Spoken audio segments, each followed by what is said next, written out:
Hello everyone, I'm Sergeant Jamie Cox, Public Information Officer for the Mesa Police Department. This critical incident community briefing will share relevant video footage, evidence, and police procedures related to this case.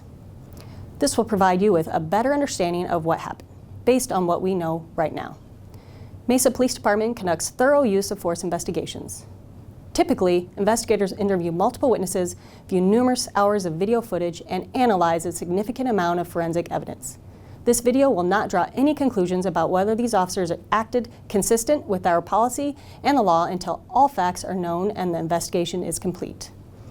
This video may contain officer body-worn camera video as well as 911 calls and any other surveillance video obtained as a part of this investigation.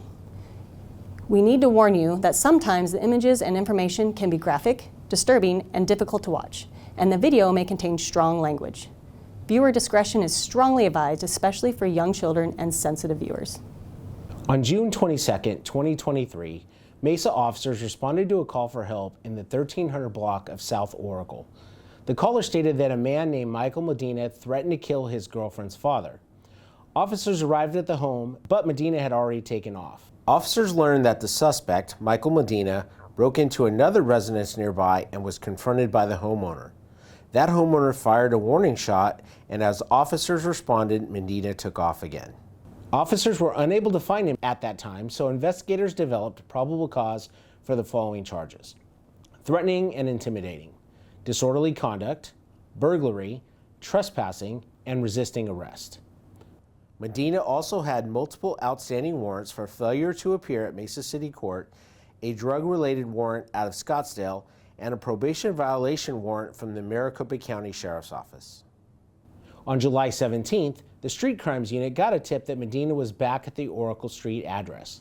They set up surveillance and watched Medina and his girlfriend get into a car and leave. Shortly after, officers initiated a traffic stop. They could see Medina in the back seat and gave him commands to exit the vehicle. Turn the car off! Medina started to come out through the right rear door.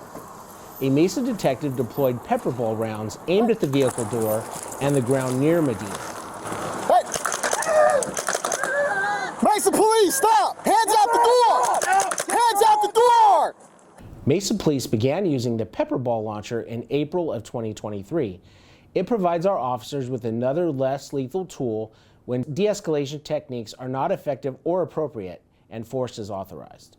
The launcher uses compressed air to launch pepper balls, which are filled with irritating powder, from distances of 6 to 150 feet.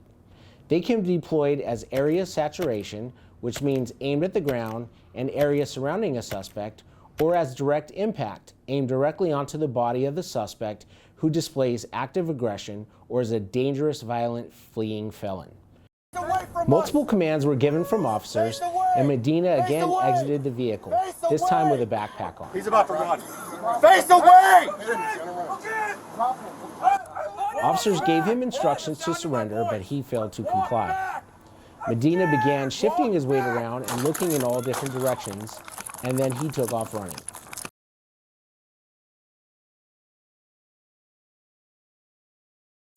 As he began running, a detective deployed 2 beanbag rounds, another detective fired more pepper ball rounds, and a third officer used his taser in an attempt to stop Medina and get him into custody.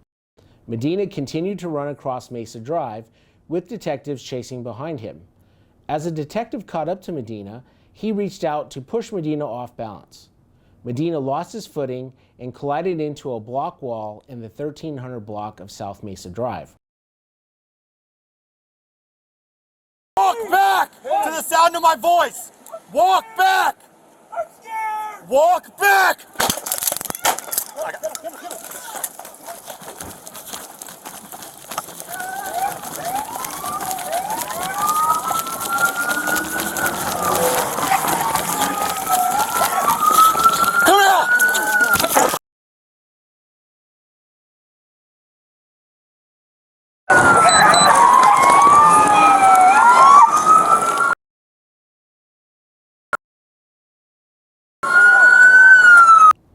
After he was cuffed, Officers noticed that he was unresponsive and they could not find a pulse. He was unhandcuffed and detectives began CPR until Mesa Fire and Medical arrived. Medina was taken to the hospital where he was pronounced deceased. At this time, we are waiting on the Maricopa County Medical Examiner's Office to finalize Medina's cause of death. All of the information and evidence in this case will be turned over to the Maricopa County Attorney's Office for review. Thank you for taking the time to watch this critical incident community briefing.